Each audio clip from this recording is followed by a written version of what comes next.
얼마 전에 1차 개각이 있었는데 늦어도 8월 초에는 이르면 이번 주 2차 개각이 있을 것으로 예측이 되고 있습니다. 대상은 환경부, 산업통상자원부, 문체관광부, 고용노동부 이렇게 4개 부처 장관이 얘기가 나오고 있는데요.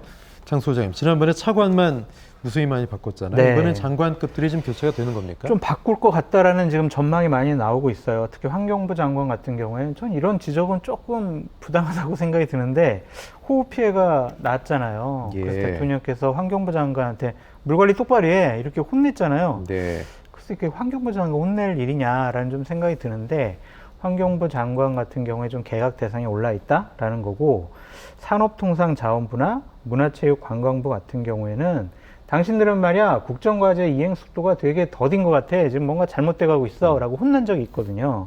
그리고 고용노동부 이렇게 총 4개 부처 장관이 좀 교체 대상이 아니냐 그런 좀 얘기가 나오고 있는데 대통령께서 8월 18일 날에 미국 가시잖아요. 그래서 방미 전에 일단은 좀 개각을 발표하고 가는 것이 아니냐 그러한 이제 얘기도 나오고 행안부 장관 탄핵 심판이 25일 날 나와요. 네. 그래서 거기서 어떠한 결과가 나오더라도 민심을 수용하는 차원에서 행안부 장관도 개각의 대상에 포함되는 거 아니야?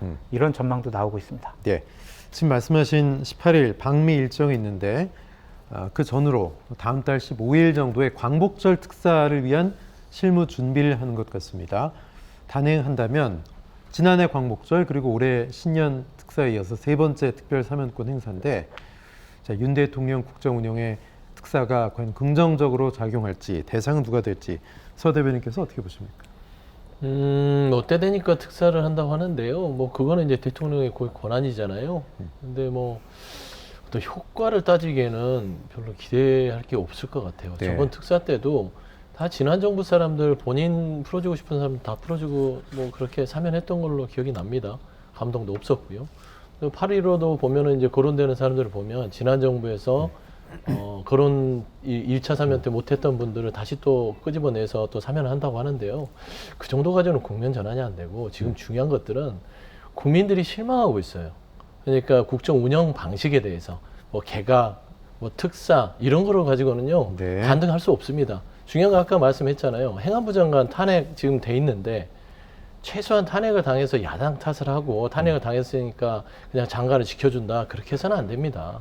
그거를 경질을 하고 나서 경질이 아니더라도 처리를 하고 새로운 장관을 임명을 했어야죠. 근데 공석으로 놔둔 상황에서 지금 수해 피해가 터지지 않았습니까? 이런 것들이 국정을 운영하는 방식이 너무 아집이 많다는 겁니다. 국민들은 그 태도에 대해서 지금 실망하고 있어요.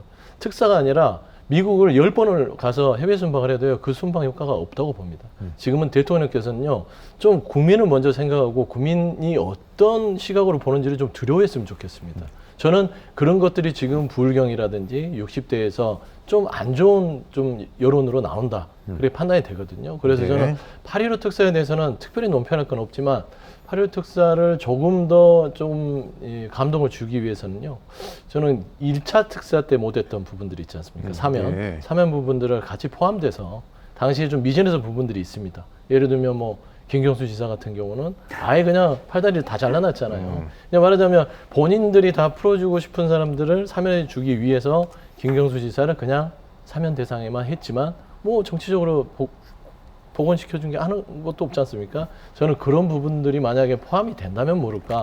나머지는 그냥 네. 일반적인 사면으로 그칠 것이다 그래 보고 있습니다. 네.